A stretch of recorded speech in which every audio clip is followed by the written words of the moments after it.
Trib Live Radio presents Gladiators of the Cage, online at GOTCMMA.com and on Twitter at GladiatorMMA412. It's time to get all the inside info on the Pittsburgh MMA scene right now, right here, only on Trib Live Radio.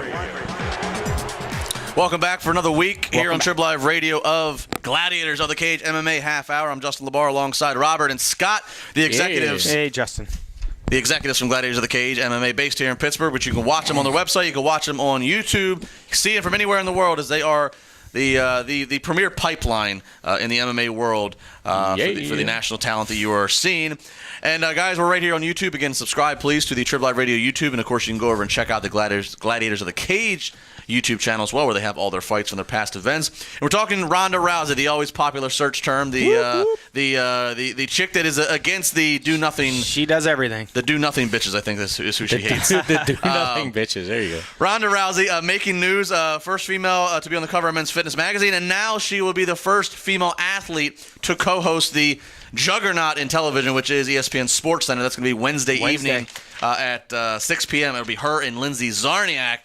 Yeah. Ronda Rousey. She's just doing everything, you know. Doing everything. Right Got now. the November fight coming up. It's funny because you got Conor McGregor out there claiming he's the number one seller. He's bringing all this money in the UFC, but he's not on the cover of Men's Fitness. He's not going to Sports Center. He's not in Fast and Furious. You know, he's not in Fast. He's not in Entourage. Not in Entourage. By the way, I just watched that, and she did a good job in Entourage. I enjoyed her part in that movie. But he's not standing in the ring with The Rock at WrestleMania. he's getting a little. He's just too annoying now. You know, it's just he's a great heel. That's he is. He's a great heel. Initially, it was okay. You could tolerate him. Now, he's just an annoyance. Not even worth watching. I think he just needs to make himself relevant, and by putting things, you know, Ronda Rousey is the queen of the UFC right now, and you know they put her in the headline of UFC 193 in Australia, and it's a 70,000 seat venue. They claim this is going to be their biggest attended show and their most viewed, and that's all because of Ronda Rousey. And now they have a co-main event that features two female fights. Yeah.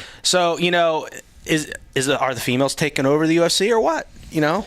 It certainly feels that there's a certain amount of momentum. I mean, again, when she's the biggest box office draw they've ever on a sport that on history is based off just male testosterone and just, you know, who's the best fighter, and you have a woman as the box office draw. It's quite, you know, it's. But she's in every mainstream media now. If you think about it, she's the one that's been bringing UFC.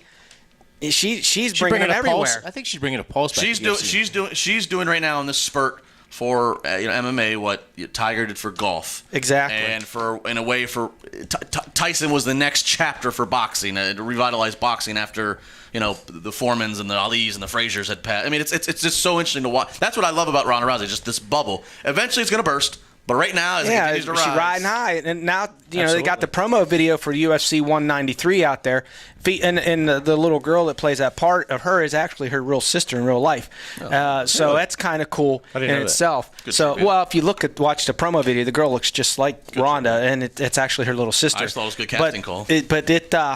It's a great promo video. I've watched it 2 or 3 times now, and it gets you pumped for that UFC 193 fight. Another promo video we won't be seeing, at least anytime soon, at least it's going to be delayed, is that of CM Punk, the former WWE pro wrestler who had a very loud and ugly departure and still somewhat loud and ugly. Oh, yes. Are they still pissed at him? Well, he's involved in litigation with the doctor. It's a whole bit, which we can.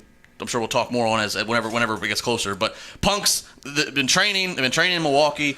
It's been awaiting the time. We thought they were going to be coming soon, announcing an opponent, but he has been delayed with a shoulder injury. Shoulder injury up to a month, they claim, but by the time he does decide to make his UFC presence known or his debut, it's going to be irrelevant. Nobody's going to care anymore.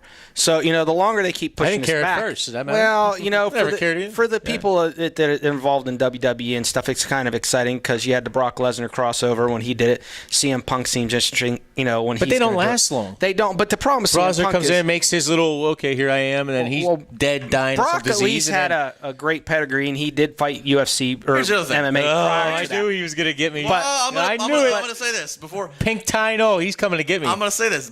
He should. The other thing with Brock, let's remember this. Brock came, obviously, comes in, he ends up winning the title relatively quickly, and from now, what we know now, looking back, Brock dominated for the time period he did with diverticulitis. with a disease. Most of us would not be sitting. He shouldn't even have gotten that title. That's what I. Well, but here, come to UFC. Here's a title. Well, he at least had some MMA background. CM Punk has he was none whatsoever. All-American wrestler, wasn't he? Yeah, he was an All-American wrestler. So, the fact that Brock did what he did with diverticulitis, that to me is phenomenal as is. But yeah, Punk is just a box office thing. If he wins, if he wins the first one, bubble rises. But even in this state, Greg Serb, the commissioner of the Pennsylvania Athletic Commission, wouldn't even issue CM Punk a pro license because of the fact that he's never fought MMA. He's never been in an octagon. He's never been in a cage. He has no amateur fights. We've had on our card professional Muay Thai fighters, professional boxers that our commissioner would not give a pro license to and made them fight amateur, at least 3 amateur fights before he gave him a pro license. How is this guy getting a pro license? That's what. And wrapping up this video, that's my last question for you. I wanted to know this because that was a conversation that kind of came up right around when the topic was hot when Punk announced his signing was what states are going to allow him to fight? Well, not Pennsylvania. I can guarantee you that. Yeah, I'm sure Vegas because they allow everything. So more than likely, if Vegas lets Floyd Mayweather get away with whatever he wants. Then. More than likely, his pro debut will be in Vegas where they issue the licenses out like candy. So, but I know in this state, he would never get a license. He would have to fight amateur, and he'd have to start out at level 1. So, he just wouldn't be able to jump right into it. Like I said, we've had pro boxers. We've had pro Muay Thai fighters. We've even had guys that fought a pro MMA fight in Alaska. And then they come to this state, and the commissioner goes, no, he's got to fight amateur. That one didn't count. Made him fight an amateur fight. You got to respect that, though. We're trying to bring some integrity back into MMA. But they're going to issue this guy a pro license right off the bat for whatever reason. Well, we're an exclusive bunch here in the Commonwealth. Make sure you hit subscribe. Make sure you hit subscribe to Triple Live Radio every single week. At 3 o'clock, we are talking MMA with Robert and Scott from Gladiators. For a half hour. We need more time, folks.